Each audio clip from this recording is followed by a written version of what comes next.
Hi there, everybody. Thank you for joining the call. I have a few things to update you on. First of all, our guidance for religious leaders and faith-based organizations should be available online today, which is very good news. So I'd like to say thank you to everybody who's contributed to that and for your patience as it's made its way through WHO's clearance process. Thank you also to those who have filled in the online Google form indicating that they would like to be acknowledged. So this online form has not yet been completed by everybody. So the acknowledgements are not yet up alongside the document. As soon as I can push a little bit and get everybody to fill in that form, we can then include the acknowledgements with the document. But I did move ahead with putting the document online already because I know there were some people waiting anxiously for that. So thank you for that. So today we have decided to have a little bit of an in-depth discussion around palliative care during the COVID-19 pandemic. I have with me two important people. I have Marie-Charlotte Boisseau, who is from WHO, from our Integrated Health Services Department, and is our expert on palliative care. And Marie-Charlotte will be able to share some insights and some updates about palliative care from WHO's perspective. I also have on the line Justin Amory, who is a palliative care specialist and family practitioner, and also a member of the Society of Friends, or rather Quakers, in Oxford in the United Kingdom. And Justin will also be able to share his perspective. We will then be able to have a discussion around the subject, as well as address any questions that might arise. So without any further ado, I'd like to hand over to Marie-Charlotte. Please do tell us a little bit about yourself and the work that you're doing. Thank you so much. Over to you. Thank you very much, Sarah, and thanks to all of you for giving me the opportunity to have this conversation today. Maybe I should start saying that I don't feel really as an expert in palliative care. However, I've been working on this program in WHO headquarters and some others also. Because it's definitely a very strong commitment for the organization. And I would say it's an ethical commitment for us, as well as many other partners around the globe. So you are probably aware of the resolution adopted in 2014 by the World Health Assembly, which provide us with a clear mandate to work on palliative care. And what we have been doing over the past years with other partners, NGOs, experts, and people working in that field is to provide countries with some concrete guidance on how to strengthen palliative care programs. A strong aspect of the resolution which is definitely the WHO approach, is to really integrate palliative care in the health services with a strong component on primary health care. And this is, let's say, a change in the approach, because palliative care is not anymore something depending on other programs, for example, non-communicable disease program, but it's really a transversal approach. It has to be taken within the UHC framework. So people have really access to good palliative care with a first step at primary healthcare level, but also integrating the different levels. So that's an important component of our work. And for this, we have been providing technical guidance. We have been providing also support in low and middle income countries in particular to integrate the use of digital tools and facilitate home-based palliative care. Within this work, one aspect which is particularly useful to the current crisis has been our work on integrating palliative care and symptom relief into the response to humanitarian emergencies and crises. I can definitely share with you after this call the document that was published 2 years ago on this. And based on this, we can definitely try to address the current needs in this situation of the COVID-19. An aspect I would like to raise from the beginning is also what is the ethical framework of this work. The first ethical duty is obviously non-abandonment, and the duty for health professionals, for community caregivers, but also for policymakers to ensure that people in need will have access to good palliative care, and starting obviously with access to palliative care medicines. What we have been more recently discussing in the context of this COVID-19 crisis is also how we can raise attention on how to continue to have a fair distribution of resources and equitable distribution of resources with a particular focus on the most vulnerable. And obviously, we can think about older adults. We can think about populations who are particularly vulnerable in this context.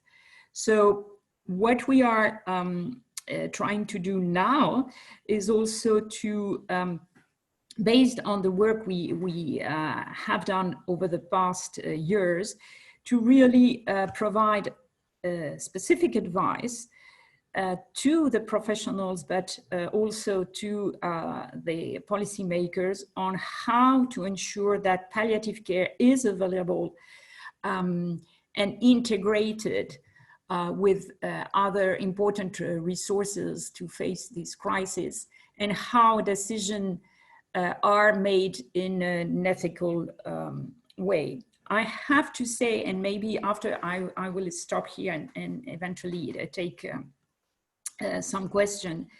I have to say that we have received many requests from the field regarding the need for guidance, specific guidance on palliative care and symptom relief in this crisis. And this is probably something we have to keep in mind, not only in the emergency we are facing, but also in the longer term, so we can make sure that health systems are prepared to provide this kind of care to everybody, all people in need, whenever they need it. So Sarah, I think I will stop here and maybe afterwards take a couple of questions.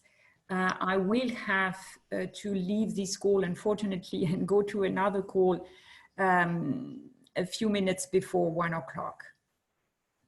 Thank you so much for taking the time to join this call. So perhaps it's best then if we do open the floor to some questions to you now before you have to leave. So is there anybody on the call who would like to ask a question? Please do raise your hand and I can unmute you.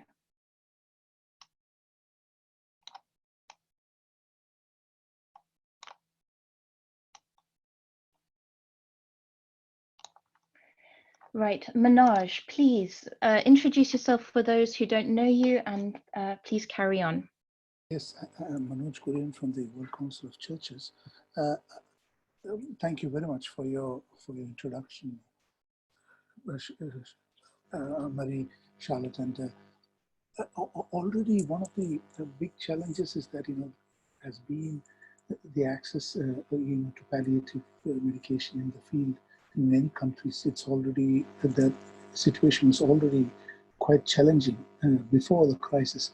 Do you have any indication how this from the regions, how this situation has impacted the access to medication and palliative care? Because all the chronic diseases and are also being compromised. What is your sense from what is happening now? Well, thank you very much. We don't have really an evaluation of the impact of this crisis on access to good palliative care. Now, looking at what other crises have produced, obviously we can have serious concerns. There is always concerns in terms of human resources available to provide this kind of care, when every country is fighting with limited human resources, even the countries supposed to be best prepared.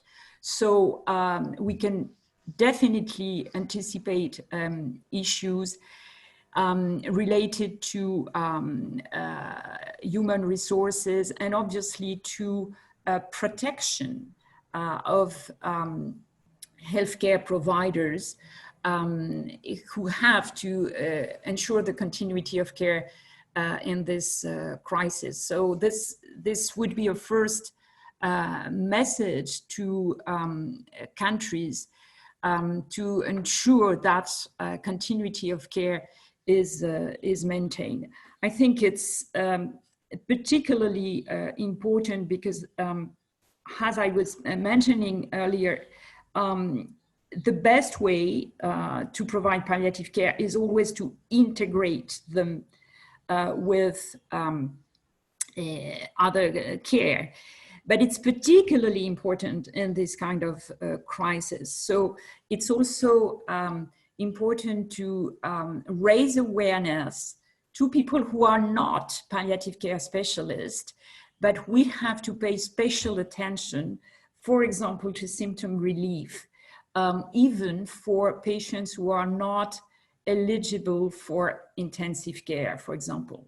And this linkage between intensive care and other kind of care, like palliative care, has to be particularly important in the current situation. Now, the risk is always the risk of abandonment. And this is why I think we have to insist in this crisis, like others. Let's think about Ebola or other crises who happened in recent years, on the fundamental duty of non-abandonment. Thank you so much. Are there any other questions for Marie-Charlotte? Please raise your hands. I see Richard has put a question or a comment in the chat, which is probably a good segue into our next panelist. So Richard says, yes, the essential medicines for palliative care are important and addressing physical symptoms, but please do not forget the psychosocial and the spiritual dimensions of quality palliative care, both for the patient, their families, and for the healthcare workers.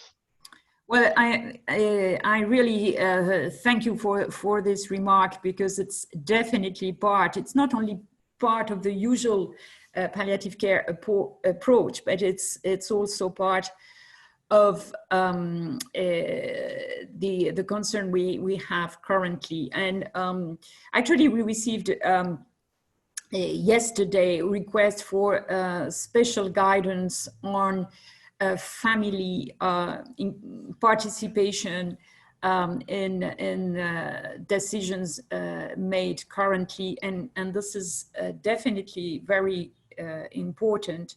We have to raise awareness to all professionals, specialists of palliative care, but also many others on this dimension. It's definitely very very important, and I think it's addressed in the document we are currently preparing, in addition to what we have already published. So definitely yes, and probably others, other kind of stakeholders can be extremely useful in addressing this need to all, to starting from the public, but also the decision makers. Thank you very much. So I actually do have a quick question. Do you have a timeline on when this guidance will be available or published? Well, this is a very good question, because we have proposed to develop what we call internally an information note, in addition to the guide I mentioned, so we could really focus on a specific aspect of this crisis.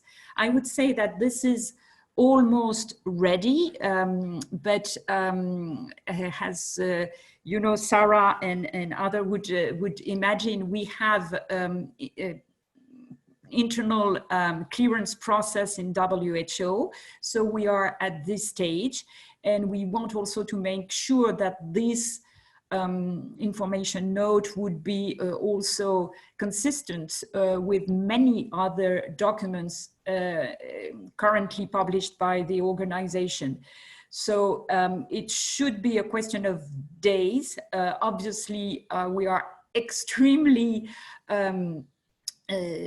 conscious of the necessity to publish this as soon as possible, and I can tell you that I'm trying to do my best, so this can be available quickly to the public and to all the people who would need it. Thank you so much. I didn't mean to put you on the spot.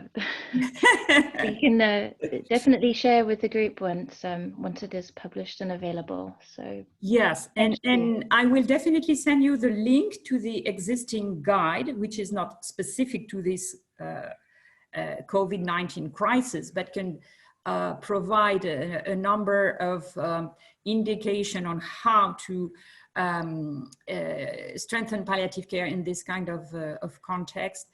And if other people would like to make suggestion or ask question afterwards, I'm happy to answer by email if needed. Thank you very much, and thank you so much for taking the time today to come to the call. So I'm going to hand over now to Justin. Justin, also thank you. I'm sure you have a very busy schedule, and we certainly do appreciate you joining us. Would you be so kind as to tell us a little bit about yourself and the work that you do, and then your thoughts on the palliative care in the context of COVID? Welcome. Hi, thanks, Sarah, and hello, everybody. It's lovely to be with you today. This afternoon for you, this morning for me, but I hope that I can spend a bit of time chatting to you about what we can do to improve the way we care for people who suffer with severe coronavirus, including palliative care. I'm sort of speaking partly as a palliative care specialist in the UK. My main focus has been on children's palliative care, actually, both in the UK, and spent quite a lot of time in Uganda helping set up children's palliative care services there. But I'm also fairly recently become a member of Society of Friends, which people also know as the Quaker group. So I'll try and sort of cover both areas really, and it's actually quite easy because I think the skills you need to do palliative care and the skills you need to be the member of a faith group are very similar to the skills you need to be any kind of human, which effectively is the ability to empathize with other people and the ability to imagine what it must be like to be in somebody else's shoes. Because in my experience working around the world, when people talk about death and dying, they're frightened of, broadly speaking, the same three things. They have a fear for what might happen to them in terms of the dying process, particularly whether it will be undignified or painful or distressing. More than that, they tend to focus on what they need to do practically to sort their life out, to minimize the trouble for their loved ones when they've passed. But mostly importantly, they're mainly worried about their loved ones and who they get left behind. Now, you don't need to be a doctor or a nurse or any kind of specialist to help people with those kind of fears, because the only skills you need really are the ability to listen, to connect with people on an emotional level, to try and imagine what it's like to be them, and then give them the chance to talk through their concerns. And genuinely speaking, people are frightened to do that because they feel they're going to be asked difficult questions, or questions they don't know the answer to, or maybe that they'll generate strong emotions in the person they're talking to or their family. And those fears are all valid to an extent, but in practice, the fear is way too great relative to the benefit of doing it. You don't need to have answers about death. Each of us has our own belief systems about what might happen at death and after death, and you don't have to answer anything you don't know the answer to, and I certainly don't know what comes next. What I do know is, out of looking after, well, probably thousands of people, particularly children who have died over my life, the moment of death itself, when it comes, is almost always a very peaceful process. No more difficult than dropping off to sleep. The bit that is sometimes difficult is the build up to that and what comes before. And there are, as we just heard from Mario Charlotte, some things that medically we can do to help people who come toward the end of their life. But if you imagine a pyramid of things that we can do to help people and their families when they're coming to the end of their life, by far and away the biggest part of that, and at the base of the pyramid, if you like, is the ability to give people the opportunity to talk, and particularly recognizing and then overcoming any taboos that you may hold about death and dying, or that your society might hold about death and dying. Because most societies in the world that I've worked in have some sort of taboo about it and some sort of barrier.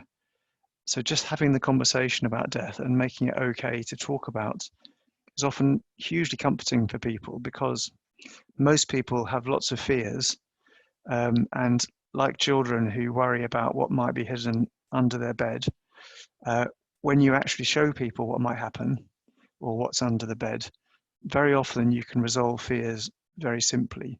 And fear is at the heart, I think, of what makes palliative care difficult. And anything we can do, whether we're medical or non-medical, to relieve fear is important.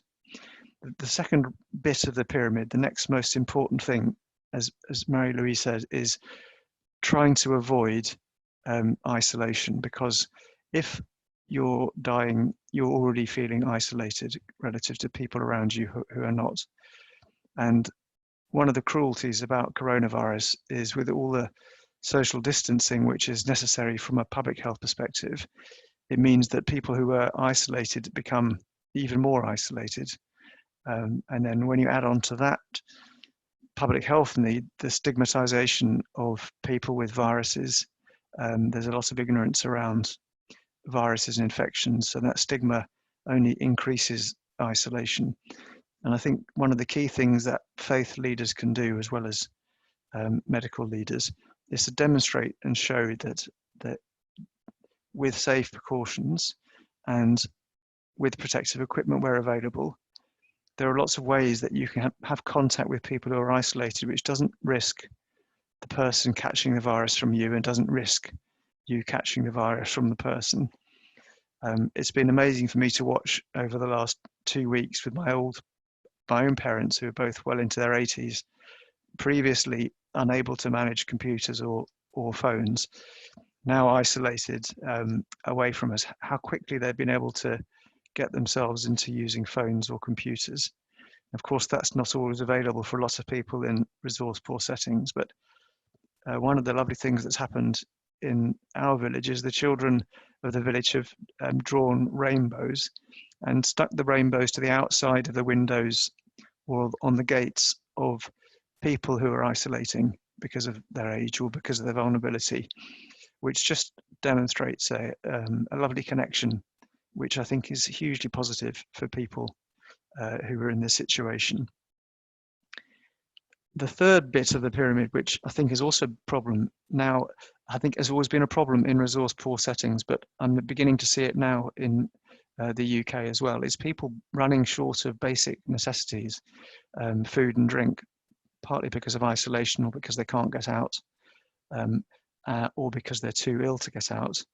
And again, really, palliative care becomes a icing on the cake if people are hungry or thirsty or cold or wet or dirty. Then things that we can do to improve that situation far outweigh anything we can do from a medical point of view. So again, I would encourage you to speak to your colleagues and your friends and your communities to try and make sure there's no one in your own communities who is in a situation where they don't have their basic needs met and they're isolated and alone. And then finally, the last bit of the pyramid is the medication.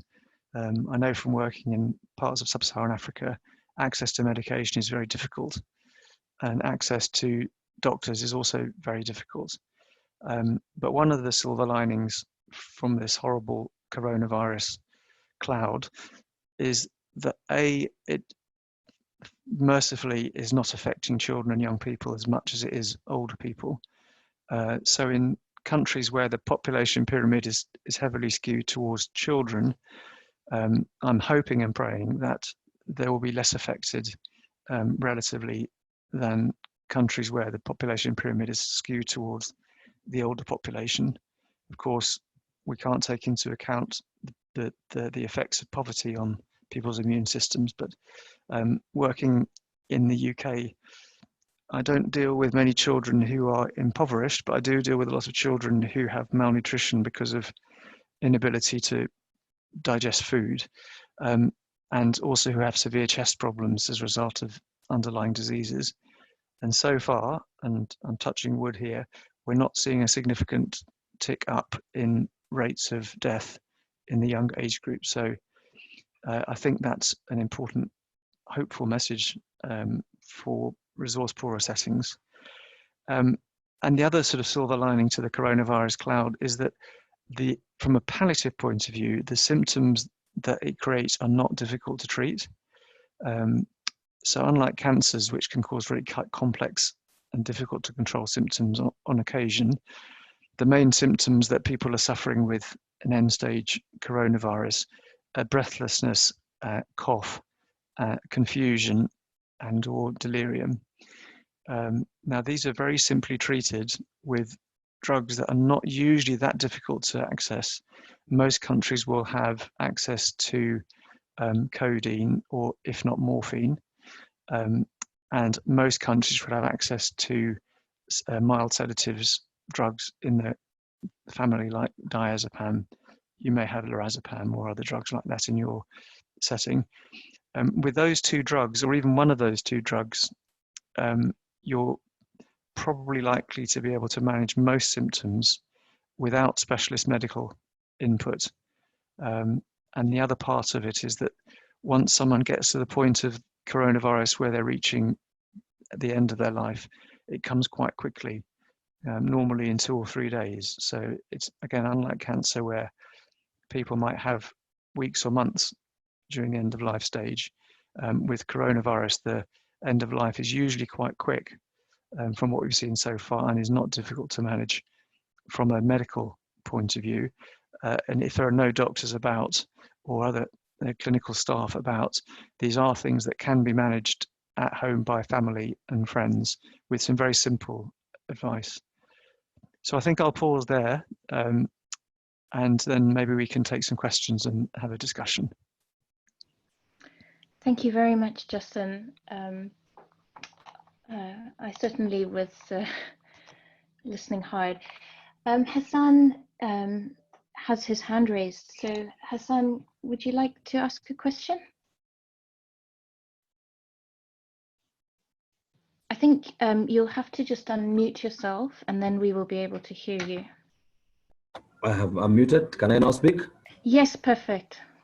Thank you so much to everyone. I'm speaking from Kenya. And since we began, since these issues began, we began a live show in one television, which they made me to be the host on coronavirus issues. I'm happy that you people have talked about, I've heard of some medication. That's something which you have mentioned there. So we wanted to know, because in Kenyan pharmacies, there is a big shortage of chloroquine, because everyone in Kenya are saying that chloroquine is what can cure coronavirus. Is that true? Number one. Secondly, how is coronavirus? How is it infected to other people? Because currently in Kenya now, some people are even saying they are staying 2 meters to 4 meters from the other people. So these are issues which in Kenya, of course, I think the government is not trying to give people the entire information. So these are the challenges people are undergoing. And then there are also information which people are saying that because the issue we have had is that if you have someone who is sick, totally sick, we take them to a quarantine place. The challenge we have in Kenya is that if you're taken to quarantine, then the quarantine, you have to pay for the quarantine. The designated quarantine areas, you will have to pay. If someone is sick and they are poor, how do they get the money? So we wanted to know, how can we maybe quarantine someone in our own homes and take care of them in our own homes without infecting ourselves? Thank you. Do you want me to take that, Sarah? I'm mute now. Thank you, Hassan. Yes, I can put you on mute if you like. Justin, I'm happy to answer some of them as well. So, but if you would like to make, why don't you start, Sarah, and then I will jump in if there's any bits that you want me to speak on. Okay, great. So just with regards to the question on chloroquine, it is one of the drugs. Obviously, we know that it's has been widely used to prevent and treat malaria, and also to treat several autoimmune diseases. It's one of the drugs that has been included in a large clinical trial that WHO is managing called the Solidarity Trial, which is all about repurposing existing drugs for COVID-19. Chloroquine has been shown, I think, to effectively inhibit the COVID-19 virus in vitro. However, the evidence has not emerged yet about the effectiveness of this drug in wide-scale use within the community. So as yet, we can't make a scientifically based decision or statement regarding chloroquine, but it's definitely something that seems to be a promising therapy, but is undergoing a clinical trial at the moment. I don't know, Justin, whether from your perspective, anything in the UK is being done with regards to chloroquine? Yeah, like you said, there are trials going on as a potential drug to reduce the risk of dying from coronavirus, but it is very much in the trial phase. So I can imagine that if people are panic buying it in Kenya, where obviously there's a high malarial risk, probably the chances of mortality from malaria will go up relative to the chance of mortality from coronavirus. So that's quite a significant public health issue for you in Kenya and other areas. In terms of the quarantine, I can only give the advice that I think is being given generally around the world, with some differences in terms of how stringent people are being and how much it's being enforced by police and so on. There are two broad approaches, which I think the South Korean approach being one, which is very, very widespread testing and contact tracing and picking out specific individuals for quarantine. And I think South Korea is able to do that. They were very quick with their testing. They had very good testing resources, and they have resources around policing and around IT to be able to manage that. In the UK, we've not been able to do that, and we've not been able to access the testing kits to the same extent as some countries. And we've applied a social distancing policy which requires people to quarantine themselves in their own homes in three broad categories, really. So the first group is patients with actual symptoms of dry cough, fever, breathlessness, or any upper respiratory tract type symptoms, in which case some countries are advising to isolate for 7 days, some countries advising to isolate for 14. Family members or household members of people with symptoms are advised to isolate for 14. The reason there's a difference is because you have to allow a period of 7 days for the virus to take hold, and then a period of 7 days for the virus to work its way through. So people who are contacts have a longer isolation period than people who have symptoms. In a household, particularly in a resource-poor household where there may not be much room for self-isolation, physically be very, very difficult to do. The best thing is for the household itself to self-isolate and assume that the people in the household are likely to pick up the coronavirus, and remembering that the vast majority of people with coronavirus, particularly in younger age groups, will survive. This isn't like Ebola. It's a very different kind of virus. Unfortunately, because we're very young in the science, it's difficult to pin down exactly what the fatality rate is, but most of the fatality rates that we're reading about in the media are based upon quite skewed figures because they're based upon known cases.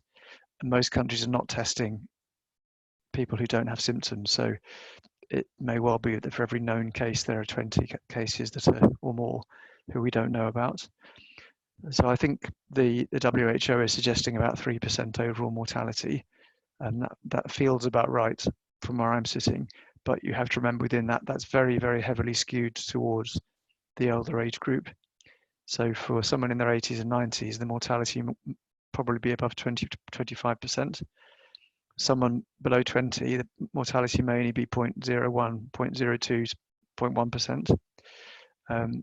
So it's really important to give people the facts so they don't panic too much.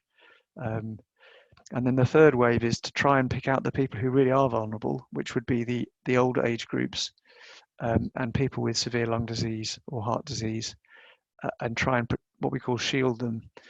So in communities to try and find ways of shielding older people or people with disabilities so that they themselves are protected from contact with young people who may themselves not get ill but might act as vectors or spreaders of the virus. I think it's very, very difficult to give a one-size-fits-all solution to this, because every country is different and every community within every country is different. And of course, the resources that people have is also very different. And if people are being forced to pay for quarantine, then that's a strong disincentive for people to quarantine, and it's a strong incentive for the virus to spread. So I guess this is something that everyone on the call can play a part in, trying to lobby and educate and sensitize their communities.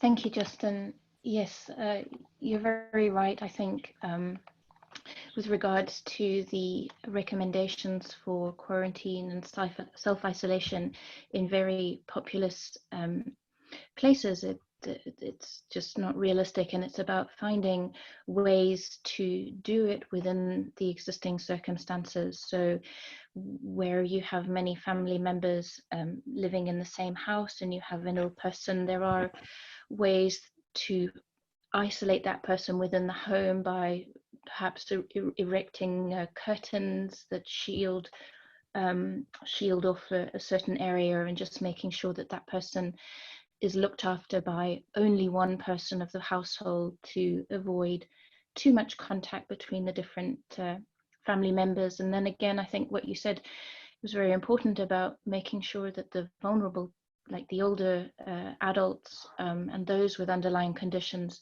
are perhaps maybe cohorted outside of a household where there is a sick family member, so that they are at less risk. So finding strategies, and I think that's a valuable suggestion, as well as to really highlight some of the ways that countries and communities have found adaptive strategies that have worked within their communities. So we have a comment from Michelle. Michelle, perhaps you would like to actually speak your comment. It's quite a long comment in the chat, but perhaps you'd like to actually say it out loud. Let me unmute you, and then you can speak to the group. Over to you. Thank you. This is Michelle Mays. I'm a yoga teacher and a teacher of practices from Sadhguru, who's a yogi and spiritual guide. So my comment is about the taboo of death. Death is very rarely spoken about, and in many ways, when we're aware that death is part of life, it can completely change the way that we live our lives and the value that we put on our lives. And I think it's one of the ways in which the general population can raise their consciousness because of this crisis, because we can start to appreciate and value life in a different way when death is part of our awareness. So I think it's really important that faith leaders discuss death not only with the people who are at imminent risk of death now, or with those looking after them, but to the community at large. I think that can be a very valuable role.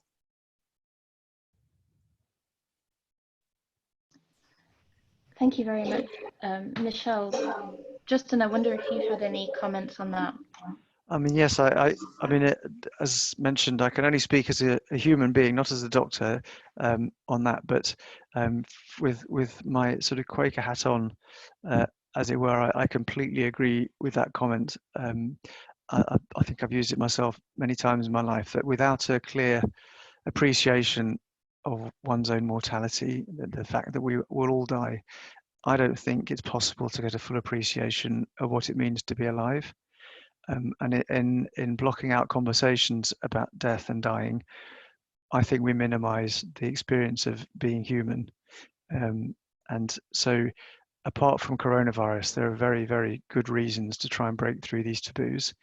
And if, as a result of coronavirus, we become a more enlightened world and a kinder world, and a more united world, particularly after the last 10 years, where we seem to have split and divided and rendered conflict, then that will be at least a positive outcome of a very difficult situation.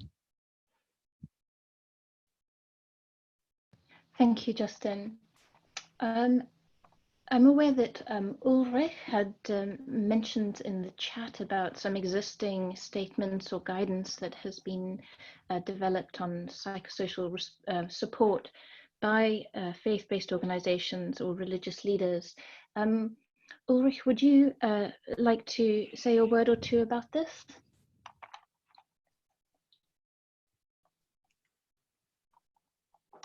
I greet you all. I think that's a very spiritual and very well thought through comment by Justin. Thanks for sharing that. I believe there's a lot of very good material out. I'm just recalling, and I think the colleagues are on this chat as well. Olivia Wilkins and Jean Duff from the JLI, they collected in a bigger campaign with faith-based organizations. World Council of Churches was part of it, Islamic Relief, psychosocial support, theological well sound thought through in the Children on the Move campaign. So if you go to the JLI hub, the learning hubs, you will find that material, as well as in the Berkeley Center JLI Corporation.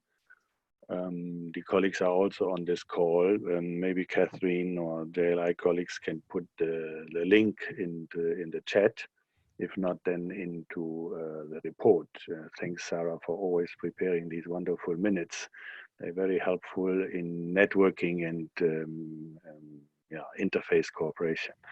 That's all. If I find the link, I put it myself into the chat. If not, then the colleagues will provide. Thank you. Thank you very much. We can also, if you do send me through the link, we can put a link to it on our EPI-WIN website so that it's easily findable as well. Hassan, you have your hand raised again. Would you like to make another comment? Yes, thanks so much, especially to Michelle. In Kenya, some people have died, but no Muslim have died. So Muslims are trying to see how they can prepare a dead body, because as you understand, Muslims prepare their own body, unlike Christians whose bodies are prepared in the mortuaries. So I don't know, do you have WHO representatives in Kenya who are willing to at least train sheikhs and imams on how to do this? Because there is a day some Muslims who are trained, but Muslims believe that if they get this from maybe WHO, it might be better than doing it themselves, because WHO will be able to explain to them how to handle the dead bodies. Thank you so much, Hassan. So I'm not sure if we have any colleagues from EMRO on the line or from Islamic Relief, because I am aware that, or from UNICEF actually, because WHO has produced guidance on safe burials and the management of dead bodies during the COVID-19 pandemic. We also, I'm aware that certain partners have produced some guidance around this. So I wonder if we have our colleagues from UNICEF on the line. Let me check. Perhaps my colleague Mindy as well, maybe she knows a little bit better. She's here with me.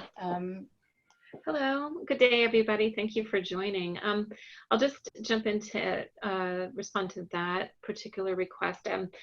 Just this week, actually, our team is working on some more user-friendly material. Well, I hate to put it that way, for this issue of safe burial.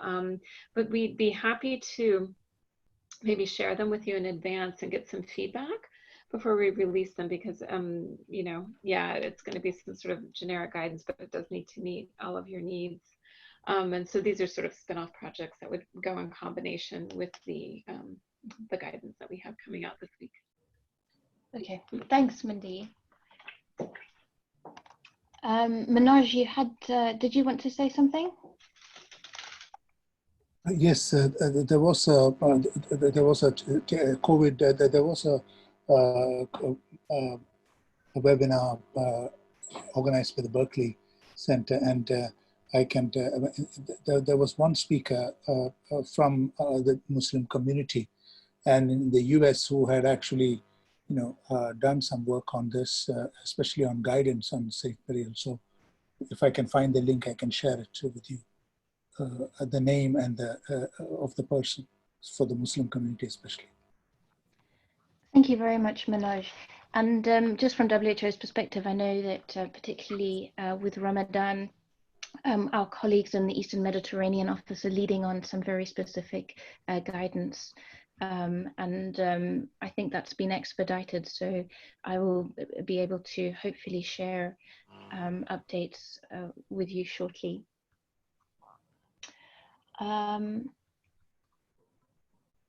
Are there any other questions that are coming through? I'm aware we have about 5 more minutes to the call, so thank you again, Justin, for sharing your insights and wisdom around the subject. We're very happy to have you on the call.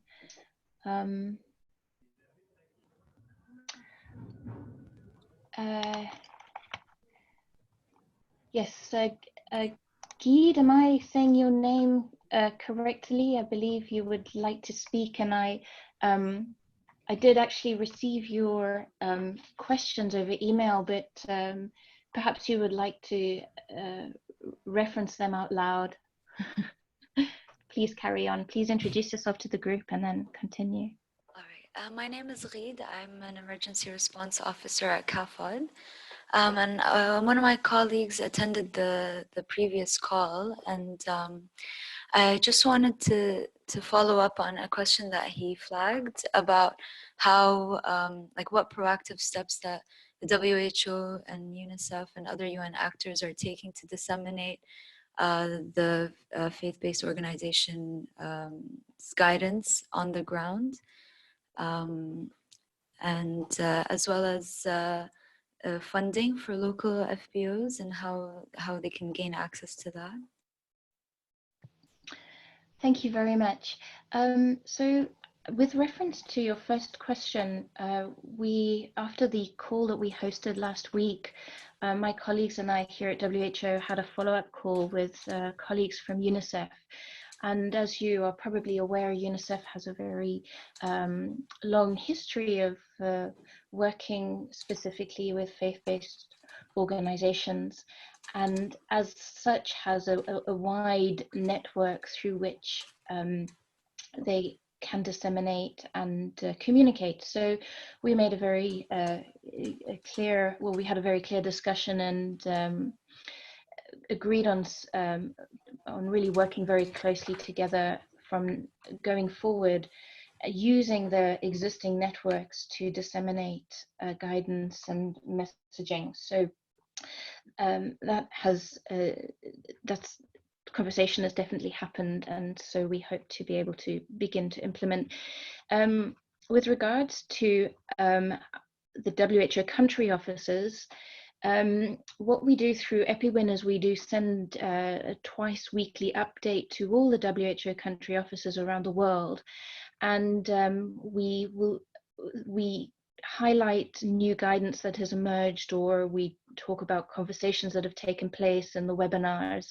And so the dissemination through that network is already happening, although I do feel that perhaps we could maybe make a stronger push and a direct ask for an engagement from WHO country offices to faith-based organizations that are operating within countries. So that's definitely something that we would be very happy to take on and provide an update on at a future call. With regards to the question on access to funding from local NGOs, As money becomes available for the COVID-19 response, WHO is working obviously very closely with ministries of health in every country, and there is and also with our existing partners such as UNICEF and UNESCO and UNHCR and the whole UN family. And as such, the coordination mechanism that guides this response is very much handled at a country level. And there is a mechanism by which partners at the country level or NGOs at the country level can engage as a partner. And then I think there are obviously requirements that show where the partner has to show that the work that they're doing in the country is aligned with the response plan that is being implemented in that country, and in that way partners can have access to some of the funds that are available for the COVID-19 response. But I can sort of write up a more detailed reply in an email after this call and let you know. And just quickly to go back to the dissemination, Saskia, who is the lead on the UN Interagency Task Force on Religion and Sustainable Development, has also said that they would be extremely happy to be part of this dissemination. So Saskia, please, would you like to make a comment? Thank you, Sarah. Can you hear me? Yes, very well. Great, great. Thank you very much, Sarah. Unfortunately, I missed a couple of calls of this group due to some family reasons recently, but as I had mentioned earlier, UNFPA has a very vast database and also a very long-standing track record of working with faith-based organizations and religious institutions around the world for over decades now.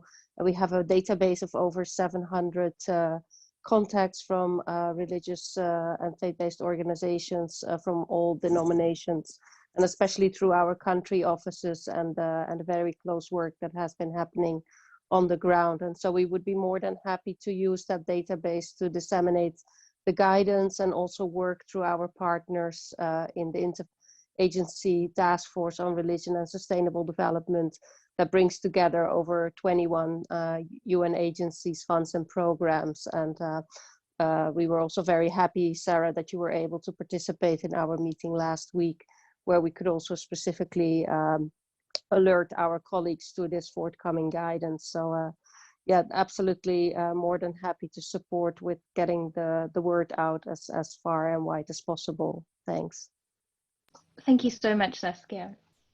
I was just laughing with my colleague because you referred to the meeting that happened last week, and things are moving so fast and so much is happening that it does feel already like a long time ago, even though it was just last week. But I'm sure lots of people are in that position. So I think we're at time now. So Justin, I'd like to just thank you immensely for taking the time to be on this call and to share with us. I wonder if you have anything you'd like to say as a final comment before we close. Thank you very much, Sarah. I think the key message I would try and put across to everybody about palliative care is it's a bit scary, but it's not really difficult and you can do it. So God bless you all, and I hope it goes well for you and you stay well. Thank you very much, Justin, and I look forward to connecting with you all again at a future call. So thank you again for your time, and stay safe today.